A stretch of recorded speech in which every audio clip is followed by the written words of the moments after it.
E ela vai falar hoje sobre como o orientador parental pode atuar e mudar a vida das famílias, sobre esse trabalho dela. Quero aplausos da Thelminha Abraão. Gente, bate palma pra ela. Obrigada. Bem-vinda, Thelma. Fazia muito tempo que você não vinha, né? Tinha mais de um ano, não? É, por aí, mais de um ano, sim. Saudade você. Então, gente, eu falei assim, ó, você tá preparada pra dançar? Ela, como que é agora? O esquema mudou? Eu falei, mudou tudo. Agora o sistema é outro. Quero aprender esse sistema novo, gente. Você como orientadora parental, se a gente puder falar assim, qual é o maior erro que os pais cometem hoje em dia na educação das crianças? Olha, eu não diria nem que é um erro. Na verdade, eles não compreenderem o comportamentos desafiadores dos filhos. Eles não sabem por que a criança age daquela maneira e acaba achando que para corrigir aquele comportamento ele vai precisar usar agressividade, força e muitas vezes até violência. Sim. Né? Então, não tem como a gente errar por algo que a gente não sabe. Então, a falta desse conhecimento sobre o desenvolvimento infantil acaba gerando agressividade e violência. Que muitos pais acreditam que a criança tenha o mesmo sistema, né, cognitivo, enfim, de neurociência, né, falando que sabe distinguir uma coisa da outra e aí não sabe, né? Tá se formando ainda. Muitos pais acreditam assim, essa criança está fazendo isso para me atacar, ela está fazendo de propósito, ela está fazendo isso porque ela é terrível, ela sabe o que está fazendo, mas não faz porque não quer. E não é bem assim, né? Nós somos a espécie de mamífero que o cérebro demora mais tempo para amadurecer. Então a criança de 2, 3, 4 anos, ela realmente não tem condições cognitivas de raciocinar, entender as consequências das próprias atitudes. Então, quando a gente começa a entender que aquela criança está em fase de desenvolvimento, de aprendizagem e que ela precisa principalmente da orientação de um adulto calmo nessa jornada, aí o relacionamento entre pais e filhos começa a mudar. Não falei, gente, que ela é maravilhosa? Aí, Tati, você que já tá querendo aí ter uns bebezinhos, tudo, já vai aprendendo. Tá. Será que a nossa educadora parental dança, gente? Vocês acham? Sim ou não? Sim. Diretor, sim ou não? Já tô pronta pra ficar. Já tô pronta, ela levantou. Solta a latinha pra nossa Thelma Abraão, vai! Latinha bate uma na outra. Já segura o reggae, não consegue se entrega essa viagem louca, louca, louca. Quer aprender? Aê, Thelminha, bate palma pra ela, gente. Ai, gente, todo corajoso entrando na dança, fico tão feliz. Thelma Abraão, que é especialista em neurociência do desenvolvimento infantil. Quando você começou a trabalhar com isso, por que você começou a trabalhar com isso? Você já era mamãe, não? Depois que eu me tornei mãe, né? Eu fui enfrentando desafios com os meus próprios filhos. Bom, eu sou biomédica há muitos anos, já há mais de 20 anos. E por ser profissional da área da saúde, eu sempre gostei muito de entender como que comportamento, saúde mental, emocional e física se interligavam, né? E eu encontrei muitas respostas depois que eu comecei a buscar conhecimento para me tornar uma mãe melhor. Porque eu também, assim como outros pais, não tinha muitos recursos para educar, não sei gritar, ameaçar, né, falar, vai ficar de castigo, vou te tirar Sim. isso ou aquilo. É o que as pessoas normalmente aprendem e ensinam, né? A gente vai repetindo esses padrões. Então, quando eu comecei a buscar conhecimento para me tornar uma mãe melhor, porque eu sentia culpa, eu falava, eu o dia inteiro gritando com essas crianças, Sim. eu falava, eu não queria ser esse tipo de mãe, né? E lá nos Estados Unidos, quando eu comecei a estudar, eu falei, meu Deus, como que nunca ninguém me ensinou isso antes, sabe? É um conhecimento que, infelizmente, nem todo mundo tem. E aqui no Brasil, muito menos ainda, né, Gi? Então, eu decidi começar a trazer esse conhecimento aplicado à educação de filhos para o Brasil. Sim. E aí eu comecei nesse movimento de ensinar os pais na internet. Você é pioneira nisso, né? Eu lembro que então tem quando eu comecei era tudo mato, né? Não tinha. Não tinha. Então, e daí hoje eu já certifico profissionais, né? Eu tenho pediatras, psicólogos, pedagogos que se certificam para conhecer a abordagem neuroconsciente, que é justamente a gente olhar para o comportamento, compreendendo a biologia do ser humano, né? Sim. A biologia da criança, por que ela age da forma que ela age. Sim. E eu falo que a falta desse conhecimento da biologia do filhote da nossa própria espécie é a raiz da violência. Né? O pai e a mãe acabam batendo numa criança, muitas vezes, porque fala, esse menino não está me obedecendo. Aí você pergunta, qual que é a idade dele? 3 anos. Na verdade, ele não está entendendo ainda por que ele precisa fazer isso. Sim. E a partir do momento que o pai e a mãe espera da criança um comportamento que ela ainda não pode entregar, esse pai e mãe se acaba vendo né, sem opção, e falar, meu Deus, vou ter que punir, vou ter que bater, vou ter que... Eu acho que tem uma dificuldade muito grande também quando tem mais gente envolvida, né? Vou dar um exemplo, uma vez, uma situação, eu estava numa loja comprando roupas da Pietra e tal, e tinha um pai com uma babá e umas 3 crianças. Eu falei, gente do céu. E o menininho tava, tadinho, aquele jeito, e se jogou no chão. Eu sei como eu sou mãe, né? Eu falei, eu vou olhar pra ele e dizer, tá tudo bem. É uma criança dando birra, ele tá na idade, deve estar com fome, com sede, estressado, muita gente. Mas não falei isso, mas eu vi o desespero do pai, porque tava todo mundo olhando e todo mundo meio que, né, tipo, nossa, não educa, nossa, não sei o quê. A ciência explica isso também, sabia? Todo mundo, sério? Eu quero saber por quê, então. E aí eu quero que você diga assim, por exemplo, numa situação como essa, que eu acho que é a mais constrangedora, desafiadora, quando a gente tá num lugar público e a criança dá aquele show, né, e você não sabe como lidar, não sabe como administrar aquela situação. Você fica meio... Você vê que coisa? Os adultos deveriam saber que a criança faz isso naturalmente. Sim. É parte do comportamento humano. Então, por que uma criança faz isso? Porque ela não consegue se autorregular sozinha. É uma criança que está desregulada por diferentes razões. Não consegue lidar com a própria emoção. Às vezes, igual você falou, ela pode estar com sono, com fome. De repente, tem mais criança, ela quer atenção e não está recebendo. Ela não sabe verbalizar o que sente. E, às vezes, esse adulto que está ali está muito mais preocupado com o que vão falar dele do que acalmar essa criança. Do papel dele pegar como no pai, colo, né? Falar, vem cá, tá tudo bem, pode chorar aqui, né? Quando você se acalmar, a gente conversa. Tirar a criança, de repente, do ambiente que ela tá, para que você consiga corregular com ela. A gente chama isso de corregulação. Como é que ocorre a corregulação? Primeiro, o adulto precisa se autorregular. Sim. E, resumidamente, o que é autorregulação? É eu conseguir me manter calma. É eu conseguir olhar para aquela emoção que eu estou sentindo, do medo, da frustração ou da angústia de não conseguir controlar aquela criança. Falar, opa, eu sou o adulto dessa relação, então cabe a mim manter essa calma para poder ajudar essa criança a se acalmar. Por quê? Nós temos no nosso sistema nervoso, por exemplo, neurônios espelhos, que é quando a gente olha para uma outra pessoa, a gente consegue saber o que ela sente através da expressão facial. Você já viu que uma pessoa quando está brava, às vezes ela fala, você pergunta, você tá brava? Ela fala, não, mas o rosto dela te mostra que ela tá. E a criança faz essa leitura muito rápido dos pais. Então é importante que esse pai realmente consiga manter a calma, que tá tudo bem, para que ele corregule com essa criança. Imagina que o cérebro dessa criança não consegue assumir o controle do que está acontecendo. Então ela é dominada pelo que sente, ela se joga no chão. Muitas vezes ela pode se bater, puxar o próprio cabelo ou de outra criança por conta dessa desregulação. Então é muito importante que o adulto entenda que ele precisa ajudar essa criança. Ela não está fazendo isso porque é terrível. Sim. Né? E a gente vê muito... Você passou por isso? Tinha um que era mais... Como essa história de que tem um mais calmo, outro mais agitado? Tem mesmo. Né? Eu passei, assim, uma situação que acho que foi bem marcante para mim. Uma vez o meu filho do meio, no shopping, na praça de alimentação, ele começou a gritar. Mas a gente não sabia o que era. Mas ele gritava, e todo mundo olhando pra gente como se fosse algo... Sim. Nossa, eles fizeram alguma coisa pra essa criança. Sim. Pra mim foi extremamente constrangedor. Pegamos ele, deixamos ele dar uma catambuda, ele vamos embora. Mas foi mais ou menos isso. Acho que isso marcou pra mim, porque eu passei muita vergonha. Aí, tá vendo? Isso. Era vergonha. Por que isso acontece? Vergonha. Eu falo que isso está no nosso DNA, Gi. Nós não nascemos para viver sozinhos. O ser humano nasceu para viver em sociedade. Nós somos seres altamente sociáveis. Então, a gente precisa de pertencer. Nós precisamos pertencer ao grupo, à família. Qual é o primeiro lugar que a gente pertence? É na família, não é? Depois é na escola, depois é no trabalho e na sociedade em geral. Então, o pertencer para a nossa espécie significa também sobreviver. Sim. O que acontecia milhares de anos atrás, quando a gente ainda vivia como nômades? A pessoa que era rejeitada pelo grupo, ela tinha uma menor chance de sobreviver, porque ela precisava da segurança, da proteção daquele grupo, inclusive para se alimentar, né, para não ser vítima de outros predadores. Então a gente carrega no nosso DNA essa necessidade de aceitação e de pertencer. Imagina um pai e uma mãe numa situação desafiadora, com todo mundo olhando e julgando. Isso coloca o seu sistema nervoso em estado de luta ou fuga. Sim. Você entra em desespero, você até paralisa. O que eu faço agora? Tanto que isso me Exato. marcou.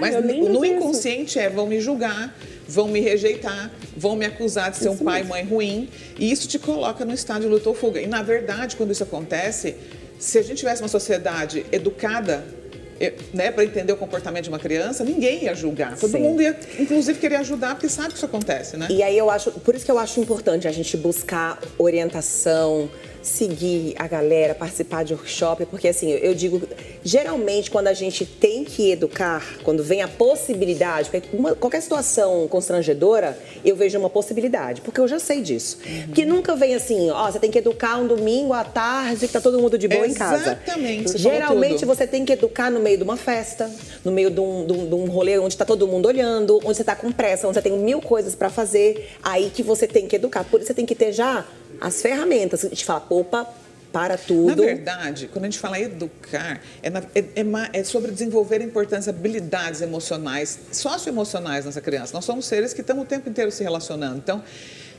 a educação neuroconsciente, esse aprendizado e esse relacionamento é o tempo inteiro. Na educação, onde os pais acham que tem que corrigir o comportamento batendo e agredindo, esses pais só agem quando essa criança faz algo errado. Sim.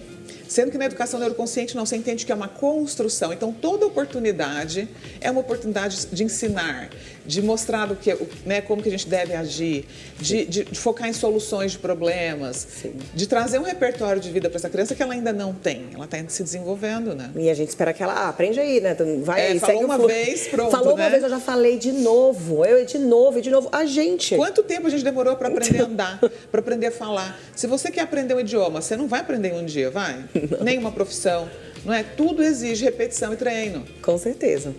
Bom, mais uma receitinha? Vamos fazer os tomatinhos? Bora fazer o tomatinho. Então tá já. O cheiro já tá ótimo aqui, gente. Tá já mesmo. vai, né?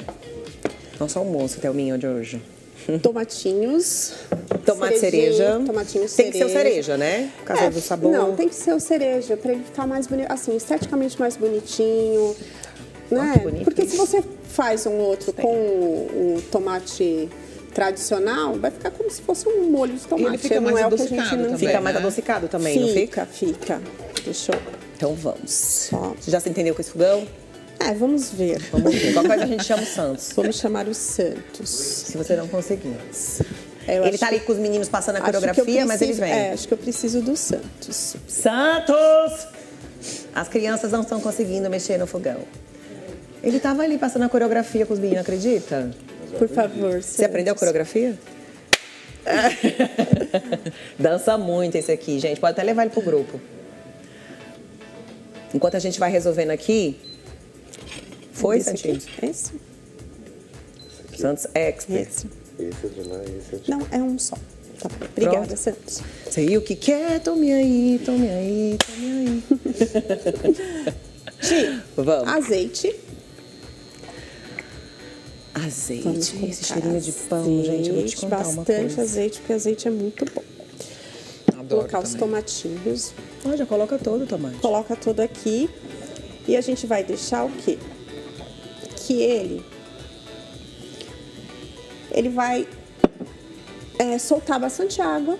Tá. A gente vai tampar isso daqui, deixa ele soltar bastante água e depois a gente vai colocar as ervas e a gente já pode até colocar Tá. os Alho. alhos, dente de alho aqui, Tá. que eu gosto bastante.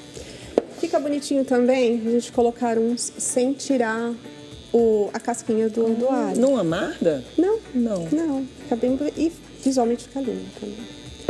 Bom, eu vou pegar aqui uma Agora você vai deixar aí tampa, até vou o... deixar, Tá. tá? E a gente tampa ele e deixa. Quando estiver no ponto, você levanta o dedo, que a gente vai pra Eu você. chamo, pode deixar. Thelma, vem cá. Como você não... Né, aqui no Brasil, a gente tem uma rede de apoio muito maior que nos Estados Unidos. Quantos anos têm seus filhos? 8 e 9. 8 e 9. Como que você lida com as obrigações? Porque assim, eu vou dar um exemplo, tá? Minha filha não faz isso, eu até gostaria que ela fizesse, mas quando eu fui visitar lá, fui passear nos Estados Unidos, eu vi as crianças chegando, pequenininhas, tá? Tirando o uniforme, guardando, colocando as coisas no lugar, pegando o prato na mesa. Eu falei, gente... É assim mesmo. Todo mundo fazendo, cooperando, né, para essa casa estar em ordem. É Não assim. sobra só pra mãe, porque aqui no Brasil, né? Às vezes sobra só pra mãe manter A essa mãe fica organização. sobrecarregada fazendo tudo pelos filhos, né? Até porque eles poderiam já fazer sozinhos. Sim. Isso é cultural, né, Gê? É, né? É, os Estados Unidos não tem essa cultura. Pra você ter uma ideia, o que muito me impressionou, quando a minha filha tinha 2 anos e meio, quase 3, a gente colocou ela no pre-K, que chama, né? Que é o pré-kindergarten, para ir para a escola, começar a ir para a escola, inclusive para ter contato com o idioma inglês, né? Sim. E eles avisaram, ó, ela ainda pode usar fralda. Ela estava desfraldando já. Sim. Mas, até os 3 anos, ela vai ter que aprender a se limpar sozinha. Porque a 2 partir dos 3 anos, a gente não limpa mais a criança. E eu achei aquilo tão impressionante. Falei, gente, mas como? 3 anos é muito pequeno. Imagina, aqui no Brasil isso não existe. Para mim foi um choque, né? Às vezes tem criança de 7 anos. Exato, aqui é muito diferente. E o que eu falei, gente? Então o jeito é eu começar a treinar ela para isso, né? Ela já estava desfraldada. Mas quando ela ia ao banheiro fazer o número 2, a gente dava aquele help, né? Comecei a ensinar. Eu falei, filha, ó, agora você tem que aprender, porque você vai para a escolinha, lá não vai ter ninguém, né, para fazer isso por Pra te você. ajudar. Então, comecei a treinar para que ela fizesse. Gente, fiquei impressionada. Com 3 anos, a Luísa já se limpava sozinha e na escola todas as crianças também. Ou seja, Então, eles já conseguem fazer. desde que exista ali na família um espaço seguro, um espaço onde o pai e a mãe não tá brigando, né, e dando Sim. bronca, porque o medo impacta muito o comportamento da criança. Então, um ambiente seguro ajuda muito nessa aprendizagem, né? Então, o americano, por exemplo, tem lá revezamento na sala de aula. Cada semana é uma criança que vai limpar a mesa do almoço. Então, criança de 3 anos, por exemplo, já tem, ó, essa semana é o Paulo, na outra semana é a Maria, na outra semana é o João. E eles amam, porque eles estão se sentindo super úteis. Eu vou limpar a mesa hoje, Sim. né? Na outra semana é o outro. Então, esse senso de eu também preciso contribuir para o bem-estar da minha casa, para o bem-estar da sala de aula, para que tudo fique organizado e limpo, começa muito cedo. Sim. Então, na minha casa, cada um tem a sua função. Tipo, os meus filhos arrumam o próprio quarto, eles dobram a própria roupa quando tira da máquina de secar e guardam na gaveta. Jura? Juro.